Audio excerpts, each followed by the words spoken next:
Assalamualaikum, halo semuanya. Perkenalkan, kami dari kelompok 3 yang akan mempresentasikan materi tentang organisasi-organisasi internasional dalam menjalin hubungan internasional.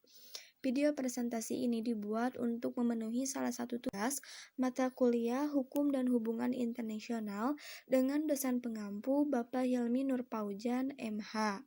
Berikut anggota yang telah membuat video presentasi ini, saya sendiri, Agisna Putri Nurrahmi, Anissa Banowati, Atia Tunisa Sidikah, Tanti Asilah Apipah, dan Naima Jana. Oke, yuk mari simak video presentasi ini. Nah, untuk slide pertama ini itu ada hubungan internasional dan organisasi internasional. Berbicara tentang hubungan internasional dan organisasi internasional, berarti kita di sini bisa membangun, bisa membuat, dan bisa membentuk dengan adanya kerjasama dari beberapa negaranya yang diikat oleh beberapa organisasi. Dan hubungan internasional yang sudah terjalin, biasanya negara tersebut akan membentuk beberapa organisasi internasional untuk menciptakan hubungan internasional berjalan dengan lancar ketika nantinya. Dan sejumlah negara atau organisasi antar pemerintah pastinya mempunyai hubungan sebuah organisasi yang internasional bisa dibilang, dan hubungan internasional di sini mempunyai sebuah bidang akademik dan kebijakan yang sangat positif karena kedua negaranya saling berusaha menganalisis dan merumuskan kebijakan luar negeri tersebut. Dan di sini juga setelah adanya hubungan internasional dan organisasi internasional, berarti di sini ada hakikat hubungan internasional. Apa sih itu hakikat hubungan internasional? Berbicara tentang hakikat hubungan internasional, kita berbicara tentang misalnya negara Indonesia sebagai negara yang merdeka dan berdaulat, berhak menentukan nasibnya sendiri serta politik luar negerinya. Kita menyadari bahwa bangsa dan negara tidak mungkin sanggup memenuhi semua kebutuhan warganya. Nah, oleh sebab itu, kerjasama dengan bangsa lain dalam bentuk hubungan internasional mutlak yang diperlakukan dalam segala bidang dengan dilandasi oleh prinsip persamaan derajat sebagai bangsa yang merdeka itu sangat penting di dalam hubungan internasional dan organisasi internasional yang dibentuk ketika nantinya akan adanya hakikat hubungan internasional. Dan ketika ada hakikat hubungan internasional, berarti kita ada tahapan-tahapan perjanjian untuk memenuhi hakikat yang di atas tadi. Nah, apa sih itu tahap-tahapan perjanjian internasional tersebut? Nah, tahap-tahapan perjanjian internasional itu ada 3, perundingan, penandatanganan, dan pengesahan. Berbicara tentang perundingan, berarti kita berbicara tentang masing-masing negaranya yang akan mengirimkan perwakilannya dengan surat kuasa penuh. Selanjutnya, pihak-pihak tersebut akan membicarakan pokok perjanjian yang akan disepakati ketika nantinya. Diskusi akan dilakukan secara bertahap dan beragam gagasan akan diberikan. Meskipun gagasan itu berbeda dari masing-masing negaranya. Bila sudah mencapai titik kesepakatan, maka akan dilakukanlah tahap selanjutnya, yaitu penandatangan. Penandatangan di sini dilakukan sebagai bahwa adanya bukti fisik dari semua pihak yang telah menyatakan sepakat. Biasanya penandatangan di sini dilakukan oleh Menteri Luar Negeri atau kepala pemerintah, dan untuk perjanjian multilateral atau melibatkan lebih dari 2 negara, maka hasil yang dianggap sah bila suara telah mencapai 2-3 dari suara peserta yang hadir. Namun, perjanjian belum dapat diterapkan bila belum melalui tahapan pengesahan. Tahapan pengesahan ketika yang 2 tadi, tahapan perundingan dengan penandatangan sudah selesai, maka akan diadakannya tahapan pengesahan. Tahapan pengesahan ini terikat dengan perjanjian tersebut bila sudah disahkan oleh badan yang berwenang di negaranya. Dan pengesahan perjanjian internasional di sini dapat dikelompokkan menjadi 3, yaitu pengesahan oleh badan eksekutif yang sistemnya dilakukan oleh pemerintah raja-raja yang sangat absolut dan pemerintahan otoriter. Yang kedua itu ada pengesahan oleh badan legislatif yang sistemnya ini jarang digunakan. Dan ketiga, ada pengesahan campuran oleh badan eksekutif dan legislatif, keduanya, yaitu sistem ini yang paling banyak digunakan karena peranan badan eksekutif dan legislatif yang sama-sama menentukan dalam proses pengesahan suatu perjanjian. Dan ketika sudah adanya tahapan-tahapan perjanjian internasional, maka akan adanya fungsi perwakilan diplomatik. Nah, apa sih itu fungsi dari perwakilan diplomatik? Sebagai referensi negara dari negara lainnya, fungsi perwakilan diplomatik sangatlah besar untuk hubungan negara dengan negara lainnya maupun dengan organisasi lainnya atau organisasi dunia lainnya. Berdasarkan Konvensi Wina pada tahun 1961 pada pasal 3 ayat 1 ada beberapa fungsi perwakilan diplomatik yang perlu diketahui. Pertama, fungsi mewakili. Fungsi mewakili ini yaitu untuk mewakili kepentingan negara sebagai pengiriman pada negara penerima. Dan kedua, ada fungsi melindungi, untuk melindungi kepentingan negara sebagai pengirim maupun warga negara pada negara yang menerimanya. Yang ketiga, ada fungsi mengadakan. Fungsi mengadakan di sini mengadakan persetujuan bersama pemerintah dari pihak negara ke penerimanya.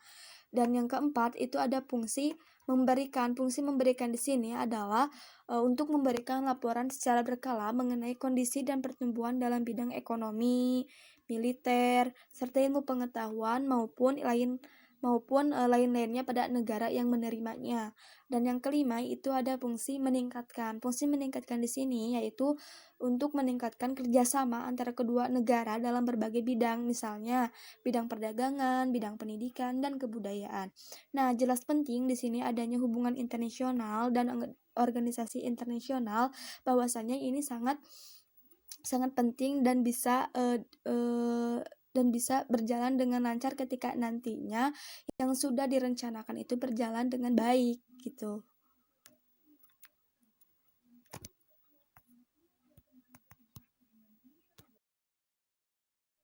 Nah, untuk slide kedua ini ada apa sih arti penting dari hubungan internasional? Arti penting dari hubungan internasional ini dibedakan menjadi dua faktor, yaitu faktor internal dan faktor eksternal. Berbicara tentang faktor internal, berarti itu faktor dari dalam ya, yang adanya kekhawatiran terhadap kelangsungan hidupnya melalui kudeta atau paksaan dari negara lain.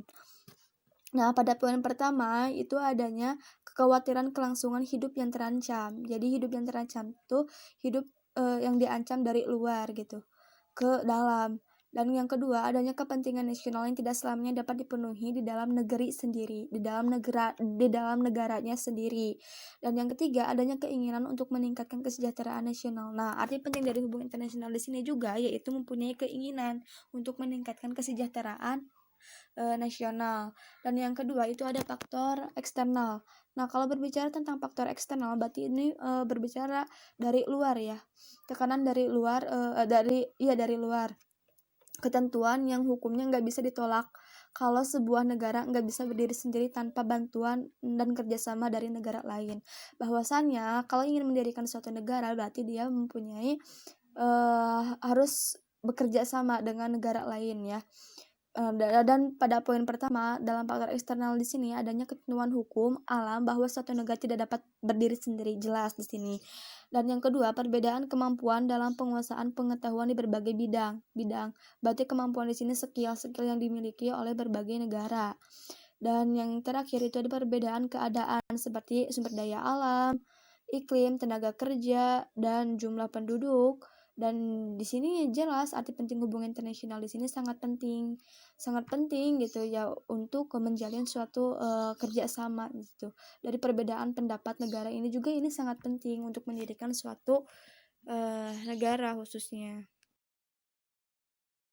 Terima kasih kepada moderator yang sudah mempersilahkan saya untuk menyampaikan materi.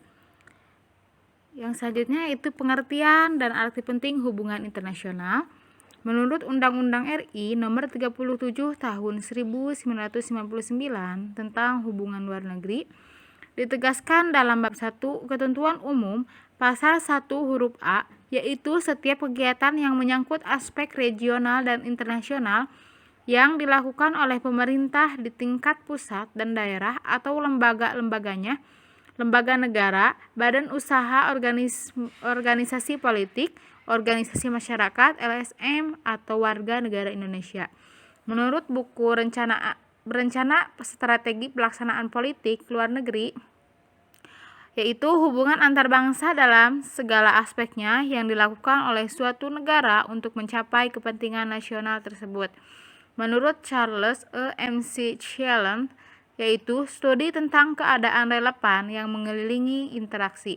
Menurut Warsito Sunario, studi tentang interaksi antar jenis kesatuan sosial tertentu, termasuk studi keadaan relevan yang mengelilingi interaksi.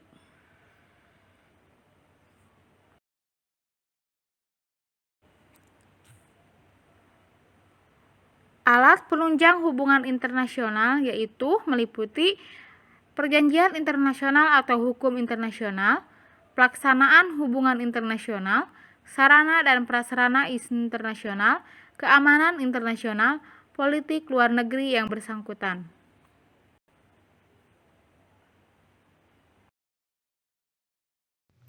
Selanjutnya, asas dalam hubungan internasional. Asas dalam hubungan internasional ada beberapa asas. Yang pertama ada asas teritorial, asas kebangsaan, dan asas kepentingan umum.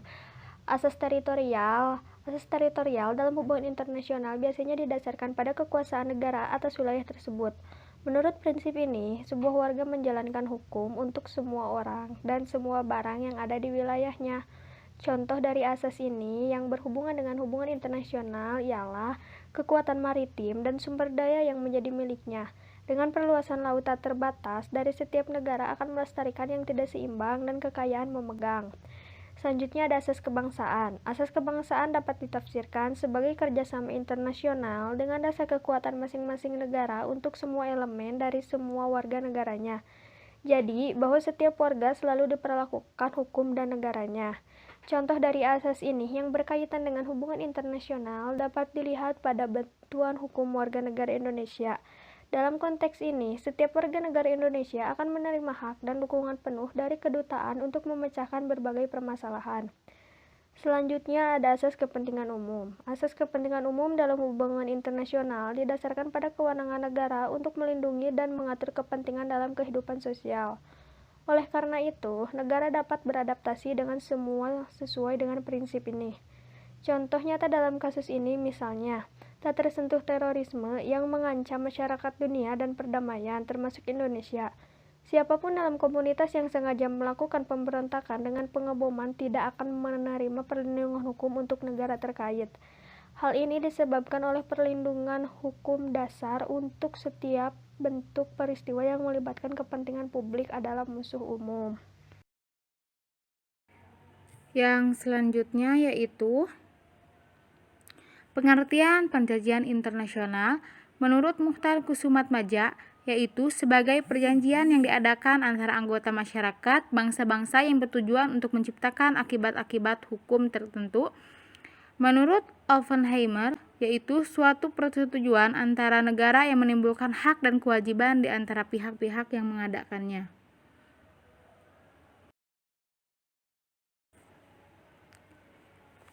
Lalu, menurut jumlah peserta, perjanjian dibagi dua, yaitu perjanjian bilateral dan perjanjian multilateral, di mana perjanjian bilateral yaitu dilakukan oleh dua negara, sedangkan perjanjian multilateral dilakukan oleh lebih dari dua negara.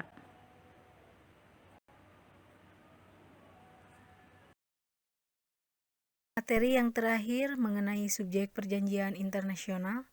Yang pertama ada courtesy, yaitu saling menghormati dan saling menjaga kehormatan negara. Yang kedua ada bona fides, yaitu perjanjian harus didasari oleh itikat baik. Yang ketiga ada resiprositas, yaitu tindakan suara negara terhadap negara lain dapat dibalas setimpal. Yang keempat ada equality rights, yaitu pihak yang saling mengadakan hubungan mempunyai kedudukan yang sama. Yang kelima ada res basis tanbas, yaitu dapat dipergunakan terhadap perubahan yang mendasar dalam keadaan yang bertalin dengan perjanjian itu. Yang keenam ada fakta san servanda, yaitu setiap perjanjian yang telah dibuat harus ditaati. Yang selanjutnya ada negara yang merdeka dan berdaulat. Negara yang menjadi subjek hukum internasional yaitu negara merdeka, berdaulat, dan tidak merupakan bagian dari suatu negara. Negara yang berdaulat artinya negara yang mempunyai pemerintahan sendiri secara penuh, yaitu kekuasaan penuh terhadap warga negara dalam lingkungan kewenangan negara itu. Yang selanjutnya organisasi internasional. Dalam pergaulan internasional yang menyangkut hubungan antar negara, banyak sekali organisasi yang diadakan atau dibentuk oleh negara-negara itu. Bahkan sekarang dapat dikatakan telah menjadi lembaga hukum. Menurut perkembangannya, suatu organisasi internasional timbul pada tahun 1815 dan menjadi lembaga hukum internasional sejak Konferensi Wina. Yang selanjutnya ada tahta suci atau Vatikan. Yang dimaksud tahta suci ialah Gereja Katolik Roma yang diwakili oleh Paus di Vatikan.